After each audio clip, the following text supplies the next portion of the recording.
Hello നമസ്കാരം. നാളത്തെ എപ്പിസോഡിൻ്റെ സ്റ്റോറിയായിട്ട് പറയാൻ പോകുന്നത് നമ്മുടെ മഴതോറും മുമ്പയുടെ നാളത്തെ ഒരു കിടിലൻ എപ്പിസോഡിൻ്റെ സ്റ്റോറിയാണ് പറയാൻ പോകുന്നത്. അങ്ങനെ ബാലചന്ദ്രനെയും അലീനയും വിസ്താരം ചെയ്യാനും അലീനയെ വീട്ടിൽ നിന്ന് പറഞ്ഞയക്കാനൊക്കെ ആയിട്ട് വൈജയന്തി തൻ്റെ ആങ്ങളമാരെയും അതുപോലെ രാവണ്യമാമയുടെ മക്കളെയൊക്കെ വിളിച്ചു വരുത്തുന്നുണ്ട് കേട്ടോ.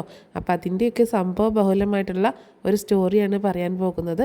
അപ്പോൾ എല്ലാവരും സ്റ്റോറി മുഴുവനായിട്ട് കേൾക്കുക, സപ്പോർട്ട് ചെയ്യുക. നമ്മുടെ ചാനൽ ആദ്യമായിട്ട് കാണുന്നവരാണെങ്കിൽ ഒന്ന് സബ്സ്ക്രൈബ് ചെയ്യുക കേട്ടോ. അതുപോലെ വീഡിയോ ഒന്ന് ലൈക്ക് ചെയ്യാനും ഹൈപ്പ് ചെയ്യാനും മറക്കരുത്. അങ്ങനെ മൂന്നാം ലോക മഹായുദ്ധം എന്ന് തന്നെ പറയാം. മൂന്നാം മഹായുദ്ധം വരികയാണെന്ന് ബാലചന്ദ്രൻ അലീനയ്ക്ക് ഒരു വാണിംഗ് കൊടുക്കുന്നുണ്ട്. ഒന്ന് സൂക്ഷിച്ചിരുന്നോ, കരുതിയിരുന്നോ എന്ന് പറയുന്നുണ്ട് കേട്ടോ. അതുപോലെ അലീനയ്ക്ക് മൊബൈലൊക്കെ വാങ്ങിച്ചു കൊടുക്കുന്നുണ്ട്.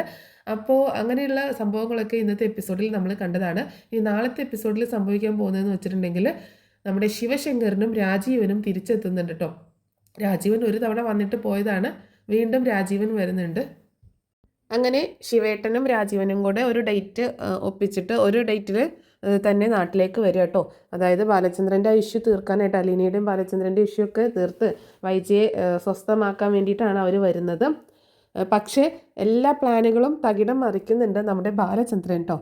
അപ്പോൾ എന്നാൽ നമുക്ക് നേരെ സ്റ്റോറിയിലേക്ക് പോവാം. അങ്ങനെ അലീന ബാലചന്ദ്രന് ഭക്ഷണമായിട്ട് വന്നേക്കുകയാണ്. ഭക്ഷണം കൊണ്ടുവന്ന് കൊടുക്കുന്ന സമയത്ത് നമ്മൾ ബാലചന്ദ്രൻ ഭക്ഷണം കഴിക്കാൻ തുടങ്ങുമ്പോൾ അലീന വാ തുറക്കുന്നുണ്ട്. നീ കൊഞ്ചാണോടി പെണ്ണെ, കെട്ടിക്കാൻ പ്രായമായി എന്നൊക്കെ ബാലചന്ദ്രൻ തമാശ രൂപത്തിൽ പറയുകയും ചെയ്യുന്നുണ്ട്. അതിനുശേഷം അലീന എല്ലാവർക്കുള്ള ഭക്ഷണം ടേബിളിൽ എടുത്ത് വെക്കുക കേട്ടോ. ആ സമയത്ത് കൃഷ്ണയോട് പറയുന്നുണ്ട് എല്ലാവരെയും ഭക്ഷണം കഴിക്കാൻ വിളിക്കുക എന്ന് പറയുമ്പോൾ വൈജ അവളോട് ദേഷ്യപ്പെടുകയാണ്, കൃഷ്ണയോട് കേട്ടോ. കൃഷ്ണ ചെന്ന് വിളിക്കുമ്പോൾ നീ വേണേ കഴിച്ചാൽ മതി എന്നൊക്കെ പറയുമ്പോൾ വളരെ മോശമായിട്ടുള്ള രീതിയിലാണ് അലീനയെ ഉണ്ടാക്കിയ ഭക്ഷണത്തെയൊക്കെ പറ്റി പറയുന്നത്. വീട്ടിൽ വേറെ ഉണ്ടാക്കാൻ പാടില്ല എന്ന് ബാലചന്ദ്രൻ്റെ ഓർഡർ ഉള്ളതുകൊണ്ട് അവരാരും ഉണ്ടാക്കിയിട്ടുമില്ല കേട്ടോ. അവർക്കൊക്കെ വിശപ്പുണ്ട്. പക്ഷേ വൈജയന്തി പെട്ടെന്ന് ദേഷ്യപ്പെട്ട് അവിടെ നിന്ന് എഴുന്നേറ്റ് പോവാണ്.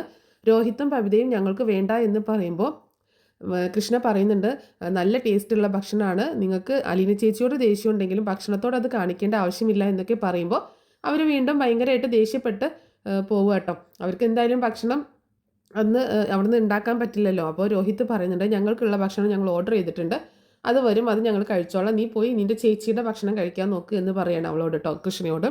കൃഷ്ണ വന്നിട്ട് കൃഷ്ണയും അലീനയും കൂടെ പിന്നെ അവിടെ നിന്ന് ഭക്ഷണം കഴിക്കുകയാണ്. അപ്പോൾ ഇവർ രണ്ടുപേരും വരുന്നില്ല. അപ്പോൾ ഇവർക്കാണെങ്കിൽ ഭക്ഷണത്തിൻ്റെ സ്മെല്ലൊക്കെ വന്നിട്ട് ഭയങ്കര കൊതിയൊക്കെ ഉണ്ട്. അലീന ഉണ്ടാക്കുന്ന ഭക്ഷണത്തിന് നല്ല ടേസ്റ്റ് ആണല്ലോ. അപ്പോൾ അത് കഴിക്കണം എന്നൊക്കെ ഉണ്ട്. പക്ഷേ അമ്മയ്ക്ക് കൊടുത്ത സപ്പോർട്ട് കാരണമാണ് അവർ ഭക്ഷണം കഴിക്കാതെ മാറിയിരിക്കുന്നത്. ഇനിയിപ്പോൾ ഓർഡർ ചെയ്ത ഭക്ഷണം വരാൻ എത്ര സമയം എടുക്കും എന്നൊക്കെ ആലോചിച്ച് ഇങ്ങനെ ടെൻഷൻ ആവുകയാണ് ചെയ്യുന്നത്. പിന്നീട് കാണിക്കുന്നത് അലീന രേവതിക്കുട്ടിക്ക് ഫോൺ ചെയ്യുകയാണ്. ഫോൺ ചെയ്തിട്ട് ഇങ്ങനെ സംസാരിക്കുന്നുണ്ട്. അലീനയുടെ പുതിയ ഫോണിൽ നിന്നാണ് വിളിക്കുന്നത്. ആരാന്ന് ചോദിക്കുന്ന സമയത്ത് ഞാനാ മോളെ അലീന ചേച്ചി എന്ന് പറയുന്നുണ്ട്. ഇത് ഏതാ നമ്പർ എന്ന് ചോദിക്കുമ്പോൾ ഇവിടുത്തെ സാറ് എനിക്ക് പുതിയ ഫോൺ വാങ്ങിച്ചു തന്നു എന്ന് പറയാട്ടോ. അപ്പോൾ അച്ഛൻ എന്നുള്ള കാര്യമൊന്നും പറയുന്നില്ല. അപ്പോൾ അതെന്താ ബാലചന്ദ്രൻ സാറ് പുതിയ ഫോൺ വാങ്ങിച്ച് തന്നേന്ന് ചോദിക്കുമ്പോൾ അതൊക്കെ ഒരു വലിയ കഥയാണ് മോളെ, ഇവിടുത്തെ കാര്യങ്ങളൊന്നും വിശേഷങ്ങളൊന്നും നീ അറിഞ്ഞില്ലല്ലോ, ഒരുപാട് സംഭവങ്ങളൊക്കെ ഉണ്ടായി എന്ന് പറയട്ടോ. എന്താ ചേച്ചി പറ എന്ന് പറയുമ്പോൾ തൽക്കാലം ഇങ്ങനെ ഫോണിലൂടെ ഇങ്ങനെ സംസാരിക്കാനൊന്നും പറ്റത്തില്ല, അതുകൊണ്ട് ഞാനൊരു ദിവസം നിൻ്റെ അടുത്തേക്ക് വരുന്നുണ്ട്, അപ്പോൾ ഞാൻ എല്ലാ കാര്യങ്ങളും ഡീറ്റെയിൽ ആയിട്ട് പറയാം. എന്താണെങ്കിലും ഞാൻ നിനക്കൊരു ക്ലൂ തരാം. ചെറിയ ഒരു പ്രശ്നം ഉണ്ടായിട്ടുണ്ട്, സാറ് കാര്യങ്ങളൊക്കെ ഇങ്ങനെ അറിഞ്ഞിട്ടുണ്ട് എന്നിങ്ങനെ പറയാം കേട്ടോ. അപ്പോൾ രേവതിക്കുട്ടി ചോദിക്കുന്നത് കാര്യങ്ങളൊക്കെ അറിഞ്ഞു എന്ത് കാര്യങ്ങൾ എന്ന് ചോദിക്കുമ്പോൾ എന്നെക്കുറിച്ചുള്ള സത്യങ്ങൾ തന്നെ എന്ന് പറയാട്ടോ. എന്താ ചേച്ചി പറയുന്നത് എന്ന് ചോദിക്കുമ്പോൾ അതാ ഞാൻ പറഞ്ഞത്, ഡീറ്റെയിൽ ആയിട്ട് ഞാൻ പറയാം, അതിൻ്റെ ബാക്കി പത്രമായിട്ടാണ് ഇവിടെ പ്രശ്നങ്ങളൊക്കെ നടക്കുന്നത് എന്ന് പറയണം. അപ്പോൾ അവിടുത്തെ മാഡം അറിഞ്ഞോ ഈ കാര്യമൊക്കെ സാർ അറിഞ്ഞത് എന്ന് ചോദിക്കുമ്പോൾ ഇല്ല അങ്ങനെയൊന്നുമില്ല എന്ന് പറയുന്നുണ്ട്. അപ്പോൾ പിന്നെ അലീന പറയുന്നുണ്ട് എനിക്കാണെങ്കിൽ ഇവിടെ ഒരു ഗോൾഡൻ ചാൻസ് കിട്ടിയേക്കാണ്, എനിക്കിവിടെ ഭയങ്കര സ്ഥാനമാനങ്ങളൊക്കെ കിട്ടിയേക്കാണ് എന്ന് പറയുന്നുണ്ട് കേട്ടോ. എന്താണെന്ന് ചോദിക്കുമ്പോൾ ബാലചന്ദ്രൻ സാർ ഇനി എന്നോട് പറഞ്ഞേക്കുന്നത് അച്ഛ എന്ന് വിളിക്കാനാണ്, ഞാൻ സാറിനെ അച്ഛൻ എന്നാണ് വിളിക്കുന്നത് എന്നൊക്കെ പറയുന്നുണ്ട് കേട്ടോ. അത് കേട്ടപ്പോൾ നമ്മുടെ രേവതിക്കുട്ടിക്ക് ഭയങ്കര സന്തോഷമാണ്. അങ്ങനെ പറഞ്ഞു സാറ് എന്ന് ചോദിക്കുമ്പോൾ അതേ മോളെ അങ്ങനെ ഒരുപാട് വിശേഷങ്ങൾ പറയാനുണ്ട്, എന്താണെങ്കിലും ഞാൻ അവിടെ വരുമ്പോൾ എല്ലാ കാര്യങ്ങളും പറയാം നിന്നോട് എന്ന് പറയുന്നുണ്ട്. പക്ഷേ എനിക്കിപ്പോൾ എന്താ ചെയ്യേണ്ടതെന്ന് അറിയത്തില്ല, സാറും മേഡവും തമ്മിലുള്ള ഈ വടംവലി നിർത്താൻ എന്താ ഇപ്പോൾ ചെയ്യാന്നുള്ള ഇത് എനിക്കറിയത്തില്ല, എങ്ങനെയെങ്കിലും ഈ പ്രശ്നം ഒന്ന് സോൾവ് ആക്കണം എന്നാണ് എൻ്റെ ആഗ്രഹം. എന്നോട് മാഡം പറഞ്ഞിട്ടുണ്ട് ഇവിടെ ആരൊക്കെയോ വരുന്നുണ്ട്, എന്നെ ഇവിടെ നിന്ന് പുകച്ച് പുറത്ത് ചാടിക്കാനാണെന്നൊക്കെ എന്നോട് പറഞ്ഞു എന്നൊക്കെ പറയാണ് അലീന. അപ്പോൾ അതൊക്കെ കേട്ടിട്ട് രേവതിക്കുട്ടിക്ക് പേടിയാവുന്നുണ്ട്. ചേച്ചി എന്നാൽ പിന്നെ നീ അധികം നിൽക്കണ്ട, അവിടെ ഇങ്ങോട്ടേക്ക് പോര് എന്ന് പറയുമ്പോൾ അതിന് എന്നെ അച്ഛൻ വിടില്ല മോളെ, അതാണ് കാര്യം എന്ന് പറയാണ്. ആ സമയത്താണ് അച്ഛനോ എന്ന് ചോദിക്കുന്നത് കേട്ടോ രേവതിക്കുട്ടി. അപ്പോഴാണ് അച്ഛനെന്ന് വിളിക്കാൻ അനുവാദം കിട്ടിയ കാര്യം അലീന രേവതിക്കുട്ടിയോട് പറയുന്നത്. അങ്ങനെ അവർ സംസാരിച്ച് ഫോൺ വെക്കുന്നുണ്ട് കേട്ടോ. പിന്നീട് കാണിക്കുന്നത് കൊല്ലപ്പള്ളിയിലെ വീട്ടിലേക്ക് വൈജയന്തി വരുന്നതാണ്. അതായത് നമ്മുടെ ശിവേട്ടനും രാജീവനും വീണ്ടും തിരിച്ച് ലാൻഡ് ചെയ്തിട്ടുണ്ട് കേട്ടോ.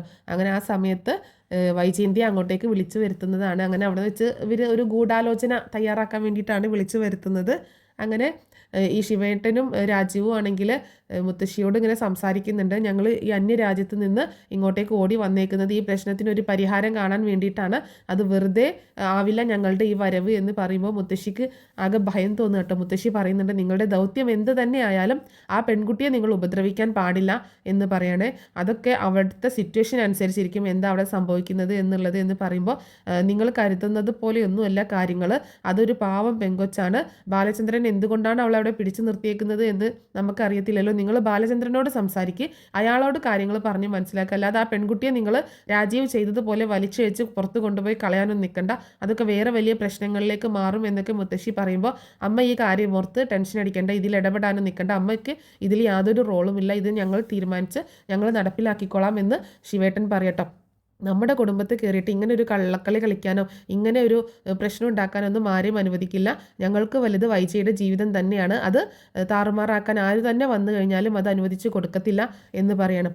അതിനുശേഷം അവർ അവിടെ ഡൈനിങ് ഹാളിൽ വന്നിരുന്നിട്ട് സംസാരിക്കുന്നുണ്ട്. വൈജയും അതുപോലെ നമ്മുടെ ശിവേട്ടനും കമലയും രാജിയും ഒക്കെ കൂടി സംസാരിക്കുകയാണ്.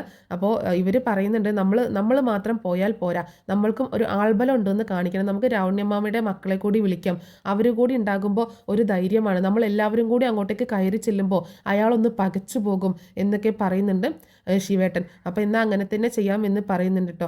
അപ്പോൾ വൈജയന്തി പറയുന്നുണ്ട് എനിക്ക് വേറെ ഒരു കാര്യവും അറിയണ്ട, എനിക്ക് അവളെ അവിടെ നിന്ന് നിങ്ങൾ പുറത്താക്കി തരണം, അത്ര മാത്രമേ ഉള്ളൂ എൻ്റെ ലക്ഷ്യം എന്ന് പറയാണ്. അങ്ങനെ എന്താണെങ്കിലും ഇനി രാവണ്യമ്മയുടെ മക്കൾ കൂടി വരട്ടെ, അതിനുശേഷം നമുക്ക് തീരുമാനമെടുക്കാം എന്ന് പറയുമ്പോൾ രാജീവ് പറയുന്നുണ്ട് അവളുടെ കാലെ പിടിച്ച് വലിച്ചു വെച്ച് റോട്ടിലോട്ട് കൊണ്ടുപോയി കളയണം, അതാണ് വേണ്ടത് എന്ന് പറയുമ്പോൾ ആവേശം വേണ്ട രാജീവ, കഴിഞ്ഞ തവണ നീ വന്നിട്ട് ഇത് തന്നെയല്ലേ ചെയ്തത്, എന്നിട്ട് എന്താണ് ഉണ്ടായത് എന്ന് പറയണം. പക്ഷേ കഴിഞ്ഞ തവണത്തെ പോലെയല്ല, ഇപ്പോൾ നമ്മൾ ഒറ്റക്കെട്ടായിട്ട് നമ്മൾ ഒന്നിച്ച് പോവില്ലേ, അപ്പോൾ തീർച്ചയായിട്ടും നമുക്ക് അവൾ അവിടെ നിന്ന് പറഞ്ഞയക്കാനായിട്ട് സാധിക്കും എന്ന് പറയുന്നുണ്ട് കമലയോട്ടോ. കമലയും സപ്പോർട്ട് ചെയ്യാണ് രാജീവിന്. അപ്പോൾ നിങ്ങൾ പറയുന്നത് പോലെയൊന്നുമല്ല കാര്യങ്ങൾ, ഇതിപ്പോൾ എങ്ങനെയാണ് സംഭവിക്കുക എന്നൊന്നും നമുക്ക് പറയാൻ പറ്റത്തില്ല എന്ന് പറയുമ്പോൾ വൈജ പറയുന്നുണ്ട് എന്ത് തന്നെ ചെയ്താലും വേണ്ടില്ല, അവളെ അവിടെ നിന്ന് പറഞ്ഞേക്കണം. ഇനി ആജീവനാന്തം ബാലചന്ദ്രൻ എന്നോട് മിണ്ടാതെ നടന്നാലും എനിക്ക് യാതൊരു വിഷയവുമില്ല, അവൾ ആ വീട്ടിൽ നിന്ന് പറഞ്ഞയക്കുക തന്നെ വേണം എന്ന് പറയുന്നുണ്ട്. അപ്പോൾ എന്താണെങ്കിലും നാളെ നമുക്ക് ഇതിനൊരു തീരുമാനം ഉണ്ടാക്കാം, അവർ കൂടി വരട്ടെ, അതിനുശേഷം നമുക്ക് കടപ്പാട്ടൂർ വീട്ടിലേക്ക് ചെല്ലാം എന്ന് പറഞ്ഞ് അന്ന് അവർ പിരിയണം. അങ്ങനെ വൈജയന്തി തിരിച്ച് വീട്ടിലേക്ക് തന്നെ പോകുന്നുണ്ട് കേട്ടോ, നമ്മുടെ കൊല്ലപ്പള്ളിയിലേക്ക് തന്നെ പോകുന്നുണ്ട്. കൊല്ലപ്പള്ളിയിൽ നിന്ന് കടപ്പാട്ടൂരിലേക്ക് പോവുകയാണ്. അങ്ങനെ അന്ന് രാത്രി ഭക്ഷണമൊക്കെ എടുത്ത് വെച്ച് കഴിച്ച് അതിനുശേഷം വൈജയന്തി അലീനയുടെ അടുത്ത് വന്നിട്ട് പറയുന്നുണ്ട് നീ കരുതിയിരുന്നോടി, നാളെ ഇവിടെ എൻ്റെ കുറച്ച് ബന്ധുക്കൾ വരുന്നുണ്ട്, നിന്നെ ഇവിടെ നിന്ന് അടിച്ചിറക്കാനായിട്ടാണ്, നിനക്ക് ഇന്ന് രാത്രി കൂടി ഇവിടെ താമസിക്കാം, നാളെ മുതൽ നീ ഇവിടെ ഉണ്ടാവത്തില്ല എന്നിങ്ങനെ പറയാട്ടോ. അപ്പോൾ അലീനയ്ക്ക് മനസ്സിലാവുകയാണ് നേരത്തെ ബാലചന്ദ്രൻ പറഞ്ഞിട്ടുണ്ടായിരുന്നല്ലോ ഒരു ലോകമഹായുദ്ധത്തിനുള്ള ഒരു തയ്യാറെടുപ്പുകൾ അണിയറയിൽ നടക്കുന്നുണ്ടെന്നുള്ളത്.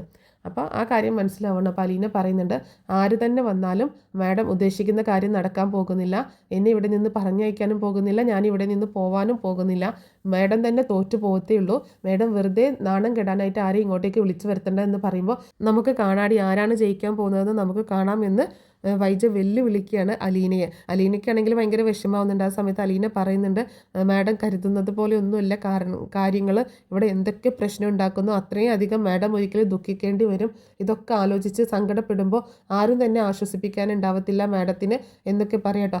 എനിക്ക് ഒരു ദുഃഖം ഉണ്ടാവത്തില്ല, നിന്നെ ഇവിടെ നിന്ന് പറഞ്ഞയച്ചു കഴിഞ്ഞാൽ എൻ്റെ ജീവിതം സന്തോഷകരമായിട്ട് മുന്നോട്ട് പോകത്തേ ഉള്ളൂ, അതുകൊണ്ട് നീ കരുതിയിരുന്നോ, നാളെ നിന്നെ ഇവിടെ നിന്ന് അടിച്ചിറക്കുന്ന ദിവസമാണ് എന്ന് പറയാണ് അലീനയോട്. അങ്ങനെ അലീനയാണെങ്കിൽ ആകെ വിഷമിച്ച് നിൽക്കണം. എന്നിട്ട് വൈജയന്തി അവിടെ നിന്ന് പോകുന്നുണ്ട് കേട്ടോ. അങ്ങനെ ആ സമയത്ത് കൃഷ്ണ അങ്ങോട്ടേക്ക് വന്നിട്ട് എന്താ ചേച്ചി അമ്മ പറഞ്ഞത് എന്ന് ചോദിക്കുമ്പോൾ നാളെ ആരൊക്കെ വരുന്നുണ്ട്, എന്നെ ഇവിടെ നിന്ന് അടിച്ചിറക്കാനാണെന്നാണ് പറഞ്ഞത് എന്ന് പറയട്ടോ. അവിടെ ശിവദാസങ്ങളും അതുപോലെ രാജീവങ്ങളും ഒക്കെ വന്നിട്ടുണ്ട്, പിന്നെ തിരുവനന്തപുരത്ത് നിന്ന് ആരൊക്കെയോ വരുന്നുണ്ടെന്ന് പറയണത് കേട്ടു, ഭവ്യേച്ചിയോടൊക്കെ അമ്മ പറയണത് കേട്ടു എന്ന് പറയട്ടോ. തിരുവനന്തപുരത്ത് നിന്ന് ആരാണെന്ന് ചോദിക്കുമ്പോൾ ശാസ്തമംഗലത്തുള്ള അമ്മയുടെ അമ്മാവൻ്റെ മക്കളൊക്കെയാണ് വരുന്നത് എന്ന് പറയാണ് കൃഷ്ണമോള്. അപ്പോൾ അവിടുത്തെ കാര്യങ്ങളൊക്കെ കേട്ടപ്പോൾ അലീനയ്ക്ക്, അവിടെയാണല്ലോ വൈജയന്തി അലീനയെ പ്രസവിച്ചതും ഒക്കെയുള്ള കാര്യങ്ങൾ. അപ്പോൾ ഇനിയിപ്പോൾ അപ്പോൾ അവരൊക്കെ ഒന്ന് കാണാമല്ലോ, എന്താണെന്നൊക്കെ അറിയാൻ ചെയ്യാം. പക്ഷേ എന്താകും എന്നുള്ള ഒരു ടെൻഷനും ഉണ്ട്. നാളത്തെ ദിവസം എന്താണ്, എങ്ങനെയാണ് സംഭവിക്കാൻ പോകുന്നത് എന്നൊന്നും അറിയത്തില്ല. അലീനയ്ക്ക് പോകാനൊട്ടും ആഗ്രഹമൊന്നുമില്ല. പക്ഷേ പോയി കഴിഞ്ഞാലും അലീനയ്ക്ക് കുഴപ്പമൊന്നുമില്ല. നേരെ എറണാകുളത്തേക്ക് പോവാം. അവിടെ എല്ലാവരും അവളെ സ്വീകരിക്കുകയും ചെയ്യും. അവിടെ നിന്നിട്ട് എന്തെങ്കിലും ജോലി ചെയ്യുകയും ചെയ്യാം എന്നൊക്കെ ഉള്ളതുണ്ട്. പക്ഷേ ഇവിടുത്തെ ഈ ഒരു സിറ്റുവേഷൻ ഇങ്ങനെ ആയതുകൊണ്ട് ബാലചന്ദ്രൻ ഒരിക്കലും അവളെ പോകാൻ അനുവദിക്കത്തില്ലല്ലോ. അപ്പോൾ അതിൻ്റെ ഒരു പ്രശ്നമുണ്ട്. അപ്പോൾ എന്താണെങ്കിലും നാളെ ആവട്ടെ എന്നുള്ളൊരു തീരുമാനത്തിൽ നിൽക്കുകയാണ്. അങ്ങനെ വൈജയന്തി പിറ്റേ ദിവസം നേരെ കടപ്പാട്ടൂരിലേക്ക് പോകുന്നുണ്ട് കേട്ടോ. കടപ്പാട്ടൂരിലേക്ക് പോകുമ്പോൾ ആ സമയത്ത് അവിടെ അവരൊക്കെ വന്നിട്ടുണ്ടാവും. തിരുവനന്തപുരത്ത് നിന്നുള്ള ബ്രദേഴ്സൊക്കെ വന്നിട്ടുണ്ടാവും കേട്ടോ. അവിടുത്തെ രാവണ്യമ്മാമ്മയുടെ മക്കളൊക്കെ വന്നിട്ടുണ്ടാവും. അങ്ങനെ എല്ലാവരും കൂടി കാര്യങ്ങളൊക്കെ വീണ്ടും ചർച്ച ചെയ്യുന്നുണ്ട്. ശിവദാസും അതുപോലെ രാജീവും ഒക്കെ അവരുടെ കാര്യങ്ങൾ പറഞ്ഞ് മനസ്സിലാക്കുന്നുണ്ട്. എന്ത് വന്നാലും നമ്മൾ ഒറ്റക്കെട്ടായിട്ട് നിൽക്കണം, നമുക്ക് ഒറ്റ ആവശ്യമേ ഉള്ളൂ, അതായത് ബാലചന്ദ്രൻ അലീനെ ആ വീട്ടിൽ നിന്ന് പറഞ്ഞയക്കണം, അതുമാത്രമാണ് നമ്മുടെ ആവശ്യം. അതുകൊണ്ട് ആ ഒരു തീരുമാനത്തിൽ നമ്മൾ ഒരുമിച്ച് ഒറ്റ തീരുമാനമെടുത്ത് ബാലചന്ദ്രനെ കൊണ്ട് അത് അംഗീകരിപ്പിക്കണം, അതാണ് നമ്മുടെ ലക്ഷ്യം. അല്ലാന്നുണ്ടെങ്കിൽ അതിൻ്റെ ഭവിഷ്യത്തൊക്കെ നമുക്ക് അപ്പോൾ വെച്ച് അയാളോട് പറഞ്ഞ് മനസ്സിലാക്കാം എന്നൊക്കെ പറഞ്ഞ് അവരിങ്ങനെ തീരുമാനങ്ങളൊക്കെ എടുത്ത് അങ്ങനെ കൊല്ലപ്പള്ളിയിൽ നിന്ന് കടപ്പാട്ടൂരിലേക്ക് പോവുകയാണ് ചെയ്യുന്നത്. അങ്ങനെ ആ സമയത്ത് അവർ വീട്ടിലേക്ക് എത്തുന്ന സമയത്ത് ഭയങ്കര പ്രശ്നമായിട്ടാണ് ചെല്ലുന്നത്. ബാലചന്ദ്രനാണെങ്കിൽ ഇതൊക്കെ വരട്ടെ, എല്ലാവരും വരട്ടെ, വന്നിട്ട് എന്താണ് ഇവിടെ സംഭവിക്കാൻ പോണത് ഞാൻ കാണിച്ചു തരാം എന്നുള്ള മട്ടിൽ അങ്ങനെ നിൽക്കുകയാണ് ചെയ്യുന്നത്. അങ്ങനെ എല്ലാവരും വന്നു. അലീനയൊക്കെ കാണുക കേട്ടോ. നമ്മുടെ ശിവദാസൊക്കെ അലീനയെ കണ്ട് സംസാരിക്കുന്നുണ്ട്. അലീനയാണെങ്കിൽ ആ സമയത്ത് ഒന്നും മിണ്ടാതെ നിൽക്കുകയാണ്. വൈജയന്തിയാണ് ഭയങ്കരമായിട്ട് ദേഷ്യപ്പെട്ടുകൊണ്ട് സംസാരിക്കുന്നത്. ദേ ഇവളാണ് അവള് എന്നൊക്കെ പറഞ്ഞ് ഇങ്ങനെ സംസാരിക്കുന്നുണ്ട്. മറ്റുള്ളവർക്കൊക്കെ പരിചയപ്പെടുത്തുന്നുണ്ട്. ഈ വീട് തകർക്കാൻ വന്ന പിശാചാണ്, ഈ കുടുംബം തകർക്കാൻ വന്ന പിശാചാണ് ഇവള് എന്നൊക്കെ പറഞ്ഞിട്ട് അലീനയെ അവർക്ക് മുന്നിൽ ഇങ്ങനെ കാണിച്ച് പരിഹസിച്ച് കുറ്റപ്പെടുത്തിക്കൊണ്ടിരിക്കുകയാണ്. കമലയും ഒക്കെ അലീനയെ ഭയങ്കരമായിട്ട് ചീത്ത പറയുന്നുണ്ട് കേട്ടോ. ഒരുപാട് മോശമായിട്ട് സംസാരിക്കുന്നുണ്ട്. വൈജയന്തിയാണ് കൂടുതലും മോശമായി സംസാരിക്കുന്നത്. ഏതോ ഒരുത്തി പിഴച്ച് പെറ്റ് ഒരു അനാഥാലയത്തിൽ കൊണ്ടുപോയി കളഞ്ഞിട്ട് അവൾ ഇവിടെ വന്നിട്ട് അച്ഛനും മകളും കളിക്കുകയാണ്. ഏതോ ഒരുത്തി അങ്ങനെയൊക്കെ ചെയ്തിട്ട് അച്ഛനും മകളും കളിക്കുകയാണ് എന്നൊക്കെ പറഞ്ഞ് ദേഷ്യപ്പെട്ട് സംസാരിക്കുകയാണ് ചെയ്യുന്നത് കേട്ടോ. അങ്ങനെ ശിവേട്ടൻ പറയുന്നുണ്ട്, ബാലചന്ദ്രനെ വിളിക്ക്, എന്നാലല്ലേ കാര്യത്തിനൊരു തീരുമാനമാവത്തുള്ളൂ, ബാലചന്ദ്രൻ വരാതെ എങ്ങനെയാണ്, നമ്മളിവിടെ ഇരുന്ന് സംസാരിച്ചിട്ട് കാര്യമില്ലല്ലോ എന്ന് പറഞ്ഞിട്ട് അങ്ങനെ ബാലചന്ദ്രനെ വിളിക്കുകയാണ്. ബാലചന്ദ്രൻ മുകളിൽ നിന്ന് താഴേക്ക് ഇറങ്ങി വരുന്നുണ്ട് കേട്ടോ. വരുന്ന സമയത്ത് തന്നെ ഇവിടെ എല്ലാവരെയും കണ്ടപ്പോൾ തന്നെ ബാലചന്ദ്രൻ ഭയങ്കര ഗൗരവത്തിലാണ്. കൂടുതലൊന്നും സംസാരിക്കുകയൊന്നും ചെയ്യുന്നില്ല കേട്ടോ ആ സമയത്ത്. അപ്പോൾ ശിവേട്ടനാണ് തുടക്കം കുറിക്കുന്നത്.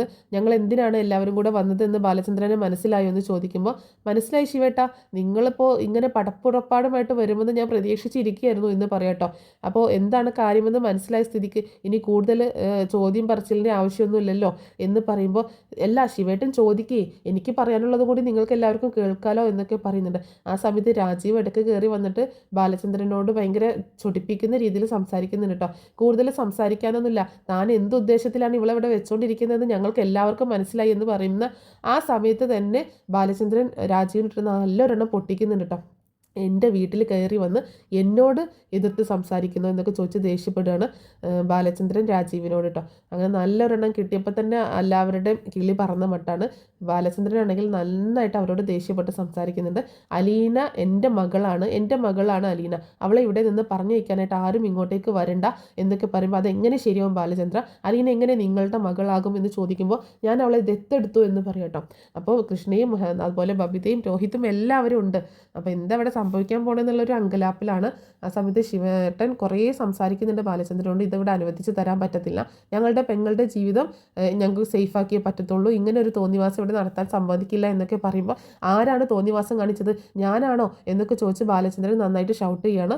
അപ്പോൾ ബാലചന്ദ്രൻ്റെ മനസ്സിൽ കിടന്നിങ്ങനെ പറയുന്നുണ്ട്, നിങ്ങളുടെ പെങ്ങൾ പിഴച്ചുണ്ടാക്കിയ സന്തതി തന്നെയാണ് ഇവൾ എന്നുള്ള കാര്യം ബാലചന്ദ്രനെ ഇങ്ങോട്ട് പറയാൻ അരിച്ച് കയറുന്നുണ്ട്. പക്ഷേ ക്ഷമിച്ച് അത് സഹിച്ച്, അതായത് ഭയങ്കര കൺട്രോൾ ചെയ്തിങ്ങനെ നിൽക്കുകയാണ് ബാലചന്ദ്രൻ. ആ കാര്യങ്ങളൊന്നും തുറന്ന് പറയാതെ കേട്ടോ. നിങ്ങളുടെ പെങ്ങൾ ആഗ്രയിൽ പോയി പഴിച്ചുണ്ടാക്കി തിരുവനന്തപുരത്ത് ഇവരുടെ വീട്ടിൽ പോയിട്ട് പ്രസവിച്ചില്ലേ, ആ പെൺകുട്ടിയാണ് ഇത് എന്നുള്ള കാര്യം ബാലചന്ദ്രൻ ഇങ്ങനെ പറയാനായിട്ട് ഇങ്ങനെ വരുന്നുണ്ട്. പക്ഷേ പറഞ്ഞു കഴിഞ്ഞാൽ ഉണ്ടാകുന്ന അനന്തര ഫലങ്ങൾ ഓർത്തിട്ട് അതിങ്ങനെ പറയാതെ വെക്കുകയാണ്. തൽക്കാലം അത് പറയാനും അറിയിക്കാനും ഒന്നും സമയമായിട്ടില്ല എന്നുള്ള ഒരു തീരുമാനത്തിൽ. എന്നിട്ട് ഇവർക്ക് നല്ല മറുപടി കൊടുക്കുന്നുണ്ട്. അലീന എൻ്റെ മകളാണ്, ഇത് എൻ്റെ വീടാണ്, എൻ്റെ വീട്ടിൽ ഞാൻ ആരെ താമസിപ്പിക്കണ്ട എന്നുള്ളത് നിങ്ങളെ ബോധ്യപ്പെടുത്തേണ്ട കാര്യമില്ല. മാത്രമല്ല അലീനയെ ഞാൻ എൻ്റെ മകളായിട്ട് ദത്തെടുത്തേക്കാണ് എന്നുകൂടി പറയുന്നുണ്ട്. അതിൻ്റെ രേഖകൾ വരെ കാണിച്ചു കൊടുക്കുകയാണ് ബാലചന്ദ്രൻ. ഇനി ഇവളെക്കുറിച്ച് നിങ്ങൾ എന്ത് തന്നെ പറഞ്ഞു വന്നാലും എന്നെ ബാധിക്കുന്ന വിഷയമല്ല, നിങ്ങൾക്ക് പോകാം. ഇനി അലീന വിഷയവുമായി സംബന്ധിച്ച് നിങ്ങൾ ആരും കൊല്ലപ്പള്ളിയിൽ നിന്ന് ഒരുത്തനും ഈ വീടിൻ്റെ പടി ചവിട്ടേണ്ട ആവശ്യമില്ല.